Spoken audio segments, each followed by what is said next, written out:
बनारस वाले, गाजीपुर वाले, तो यहाँ जितने गाजीपुर वाले हो भैया, ध्यान से सुन लो, गाजीपुर वाले, जरा अपना दोनों हाथ ऊपर करो, गाजीपुर वाले। हमारे पत्रकार भाई लोग भी परेशान हो गए कि यार ये नेतवा कहीं बढ़िया से न पकड़ के लिया। हमारी ताकत का पता किसी को नहीं था। धन्यवाद देता हूं देश के प्रधानमंत्री जी को, देश के गृह मंत्री को और देश प्रदेश के, उत्तर प्रदेश के माननीय मुख्यमंत्री योगी आदित्यनाथ जी को।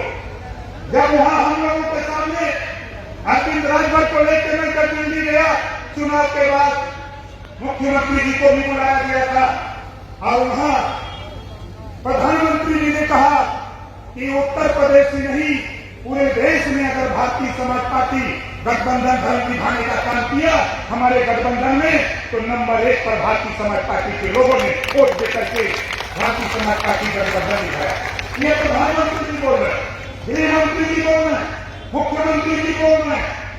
ये आपके मेहनत परिश्रम का, आपके संघर्षों का, आपका जो वहां बोल रहे हैं, ये मत सोचना कि जीरो पॉवर्टी जो स्कीम लागू हुई यूपी से ही नहीं, दिल्ली से परामर्श लिया, प्रधानमंत्री जी से कहा, गृह मंत्री जी से कहा, जेपी नड्डा जी से कहा और यहाँ मुख्यमंत्री जी से कहा और अपनी कैबिनेट में जो हमारे दोनों डिप्टी सीएम माननीय दिनेश पाठक जी हो, चाहे हमारे माननीय केशव प्रसाद मौर्य जी हो, चाहे हमारे भाई दयाशंकर सिंह जी हो, हमारे तमाम मंत्री जो हमारे हितैषी और मित्र हैं, सभी मंत्रियों से राय मसला करके ये कैबिनेट में ले चलना हो, इसके पहले मुख्यमंत्री से पास करा देना और 1 दर्जन मंत्रियों को लेकर 2 डिप्टी सीएम 1 दर्जन मंत्रियों को लेकर पहुंच गया मुख्यमंत्री के सामने कि ये समस्या है, ये फाइल है, इसको पढ़ लीजिए।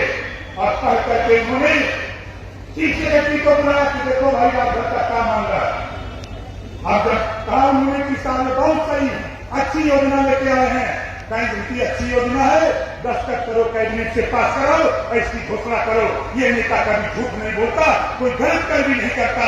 ये काम लेके आया है तो गरीबों के लिए, पिछड़ों के लिए, दलितों के लिए, मुसलमानों के लिए ये लेके आया काम, स्वीकृति मिल गई। इस नाते प्रधानमंत्री हमने उनके सामने बात रखी कि गरीबों की सड़क नहीं बन पा रही है, छोटे छोटे पूरे छोटे छोटे गांव पक्की सड़क के लिए तरस रहे हैं। उन्होंने कहा कि जाओ हम कानून बना के भेज देते हैं। आदेश हो गया यूपी में, कैबिनेट से पास हो गया। जो मैं बता रहा था मजरे का मामला, आप खाली एप्लीकेशन लिखकर हम लोगों तक पहुंचाने का काम करो। कोई भी समस्या हो, मैं आप लोगों से कहूंगा कि सौभाग्य आपके जिले में जो भी है, और आपसे कहूंगा किसी थाने पर नौजवान साथियों, किसी थाने पर और पार्टी के नेता किसी थाने पर कहीं आपकी बात न सुनी जाए कि किसी को बताना चाहे मत बताना, लेकिन हो प्रकाश राजभर को जरूर बताना और तैयार रहना। तैयार रहना, समझाना तो हमको आता, हम समझा भी लेते हैं। और माताएं बहनें, मैं जानता हूं काफी देरी से बैठी है, ये बैठी है, जरा सुन के जाओ मेरी बात। आप आए हो तो जरा बैठो। आपके हित की बात अभी चर्चा हो रही थी। हम लोग प्रधानमंत्री जी और गृह मंत्री और मुख्यमंत्री जी से चर्चा करते रहते हैं। अभी आपके 2029 में एक कानून पास हो गया है।